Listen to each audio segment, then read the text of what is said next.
ਸੁਤੰਤਰਤਾ ਦਿਵਸ ਜਾਂ ਗਣਤੰਤਰ ਦਿਵਸ ਦੇਸ਼ ਦੇ ਆਜ਼ਾਦੀ ਨਾਇਕਾਂ ਦੀ ਬਹਾਦਰੀ ਦੀਆਂ ਕਹਾਣੀਆਂ ਨੂੰ ਯਾਦ ਕਰਨ ਲਈ ਕਾਫੀ ਨਹੀਂ ਹੈ। ਹਰ ਰੋਜ਼ ਭਾਰਤ ਦੇ ਸ਼ਹੀਦਾਂ ਅਤੇ ਜੰਗੀ ਨਾਇਕਾਂ ਦੀ ਬਹਾਦਰੀ ਦੀ ਨਵੀਂ ਕਹਾਣੀ ਸਾਹਮਣੇ ਆਉਂਦੀ ਹੈ, ਜਿਸ ਅੱਗੇ ਪੂਰਾ ਦੇਸ਼ ਸਿਰ ਝੁਕਾਉਂਦਾ ਹੈ।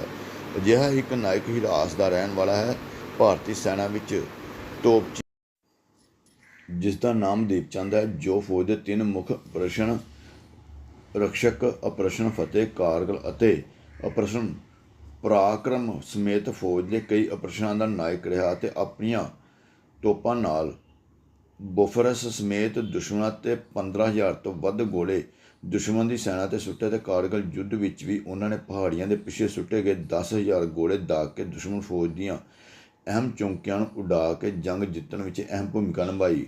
ਦੀਪਚੰਦ ਨੇ ਆਪਣੀਆਂ ਦੋਵੇਂ ਲੱਤਾਂ ਅਤੇ ਇੱਕ ਬਾਂਹ ਗਵਾ ਦਿੱਤੀ ਹੈ ਜਦੋਂ ਉਹ ਆਪਣੀ ਤੋਪ ਦਾ ਇੱਕ ਗੋਲਾ ਸਮੇਂ ਤੋਂ ਪਹਿਲਾਂ ਫਟ ਗਿਆ।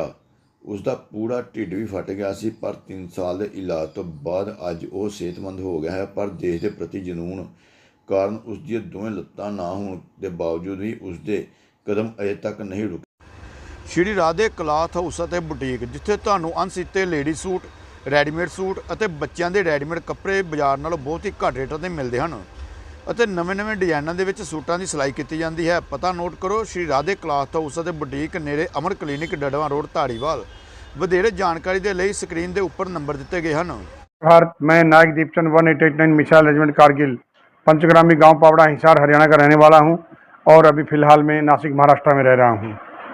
मेरी कहानी का उद्देश्य यही है कि जो हमारी अभी यात्रा निकली है, मैं देवलाली से द्रास होते हुए सचिन ग्लेशियर तक एक मॉडिफिकेशन कार किया हुआ है। उस कार के अंदर सभी शहीद परिवारों से मिलने के लिए निकले हैं हम लोग, और जितने भी हमारे हीरोज़ की जो हमारी मेमोरियल बने हुए हैं उनको नमन करने के लिए निकले हुए हैं। ये मेरा बम ब्लास्ट हो गया था ऑपरेशन पराक्रम के अंदर 17 नवंबर 2002 को, जब हम अनलोडिंग कर रहे थे यूनिट के अंदर ही। उससे पहले मैंने ऑपरेशन विजय भी लड़ा है कारगिल का। उससे पहले ऑपरेशन रक्षक, जो जम्मू एंड कश्मीर में आतंकवादी के साथ मुठभेड़ होती है, वहाँ पर भी मैंने भाग लिया हुआ है। तो 3 पराक्रम मैंने भाग लिए हुए सर। क्या करते थे आर्मी में आप? आर्मी में तोपची था सर, तोप में गोले चलाना, तोप को चलाना, ये मेरा काम था सर। आपके बारे में सुना कि कारगिल में 10,000 गोले दागे थे। हाँ सर, हमारी बटालियन 1889 उस टाइम लाइट रेजिमेंट थी, 120 मोटर थी हमारे पास में। 10,000 गोले दुश्मन के ऊपर दागे, जो अपने आप में एक रिकॉर्ड है। और ट्रोलिंग के ऊपर जो 42 तोप से गोला निकला था, उसका तोपची मैं ही था। उसी बैरिंग एलिवेशन से पूरी भारतीय सेना ने ट्रोलिंग के ऊपर 5100-487 के ऊपर युद्ध लड़ा था सर। चौकी जीती थी? हाँ सर, चौकी 8 जगह गन पोजिशन चेंज किया हम लोगों ने, और लगभग 10,000 गोले दुश्मन के ऊपर दागे। अपने आप में एक रिकॉर्ड है। 12 गैलेंट्री अवार्ड मेरे कारगिल लिखने का सौभाग्य मिला, और आज हमें प्राउड है कि हम उस बटालियन का हिस्सा थे, और आज मेरी बटालियन का नाम इतिहास के स्वर्ण अक्षरों में लिखा हुआ है। कारगिल के अलावा कौन कौन से ऑपरेशन थे? कारगिल के अलावा उससे पहले ऑपरेशन रक्षक जम्मू एंड कश्मीर में जो आतंकवादियों के साथ मुठभेड़ होती है, तो बारामूला सेक्टर के अंदर, मतलब उड़ी सेक्टर में जो बारामूला डिस्ट्रिक्ट है, उसमें हमारी ड्यूटी थी। और उसके बाद मैंने वहाँ पर कश्मीरी लैंग्वेज कोर्स किया, और कश्मीरी लैंग्वेज कोर्स से ये फ़ायदा रहा कि मैं जो हमारा रेजिमेंट का खुफिया विभाग, जिसको हम इंटेलिजेंट बोलते हैं, उसके अंदर मैंने कार्यरत किया, और लगभग 8 आतंकवादियों को मौत के घाट उतारने में अहम रोल अदा किया। आप में बहुत सा कॉन्फिडेंस देखा जा रहा है, एक होने के बावजूद भी देश के लिए काम कर रहे हैं, शहीद परिवारों को इकट्ठा कर रहे हैं। आगे क्या करने का प्लान है? सर, हर कदम इस राष्ट्र को समर्पित है। जब वर्दी पहनी थी तो जो हम कसम खाते हैं, वो कसम हम लोगों को ऐसा नहीं कि जब तक हम वर्दी में हैं तब तक है, भले ही वर्दी उतर गई, मगर देश के प्रति जो हमारी जवाबदारी है आज भी हम निभा रहे हैं, और आखिरी सांस तक निभाएंगे। हर कदम इस राष्ट्र को समर्पित है। आज भी जो हमारे युवा हैं वो जागरूक नहीं है देश के प्रति। खाली भारत माता की जय बोलने से कुछ नहीं हो सकता है। उनके परिवारों तक मिलना चाहिए जिन्होंने इस देश की रक्षा करते हुए अपना सर्वोत्तम बलिदान दे दिया था। आज भी गुमनाम की ज़िंदगी में वो जी रहे हैं।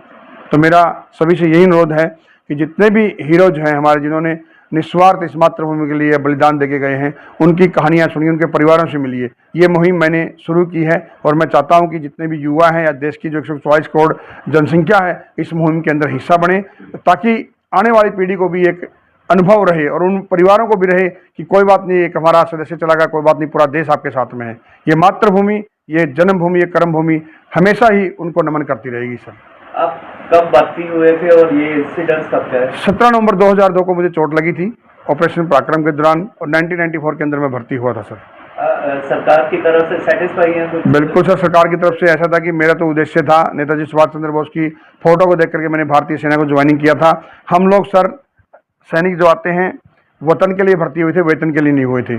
अगर गवर्नमेंट ने कुछ करना है तो मांगने से कुछ नहीं होना चाहिए। अगर आप पूछ रहे हो तो आज भी उन सैनिकों को, जैसे हमारे जैसे बहुत से सैनिक हैं, आज ट्रेनों में किराया तक भी माफ़ नहीं है। अगर कुछ करना है तो बिना बोले करना चाहिए। सैनिक का जो बलिदान शब्द जो हमारे पीछे लगता है वो देने के लिए लगता है, न कि लेने के लिए लगता है। हमने इस राष्ट्र को देना है। आगे क्या करने का प्लान है? आगे ये मुहिम छेड़ी सर। बस मैंने बताया ना कि हर कदम इस राष्ट्र को समर्पित है।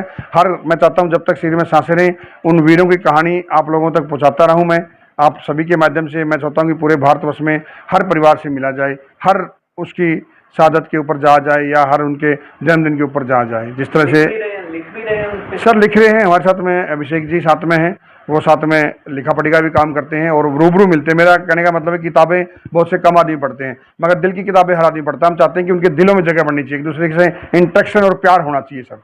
लगता है कि शहीदों की स्टोरी सामने आए तो नौजवान पीढ़ी को बिल्कुल सर। जिस दिन हमारे नेता और अभिनेता जिसको आज आवाम हीरोज मानती है, सेलिब्रिटी मानती है, जिस दिन वो कंधे पर हाथ रख के जिस दिन ऐसे बोल देंगे ना कि रियल हीरो ये हैं, हम नहीं, उसी दिन देश देखना आप एक तरक्की की निगाह पर चल पड़ेगा। उसी दिन से हम सैन्य को उस नज़रिए से देखने लग जाएंगे जिस नज़रिए से देखना चाहिए। मतलब सर आपको देखा है कार भी चला रहे हैं, साइकिलिंग भी करते रहे हैं, आपके मुंह से सुना है, तो कैसे ये सब सर मैंने एक ट्राई साइकिल के ऊपर मैं अपनी मुहिम शुरू की थी और ट्राई साइकिल से मैं स्कूटी के ऊपर आया। मैं स्कूटी भी बहुत चलाता हूं और स्कूटी से कार के ऊपर आया और अगला लक्ष्य है मेरा कि मैं कभी हेलीकॉप्टर भी चला के दिखाऊं, क्योंकि कंडीशन कैसे कुछ भी हो मतलब उससे मादा रखता नहीं है। मेरे पास आज धन नहीं है मगर तन नहीं, मगर मन की शक्ति है। मन की शक्ति से आप रात को भी 12 बजे 2 बजे कभी बोलोगे ना, आप एक ही चीज़ निकलेगी, भारत माता की जय।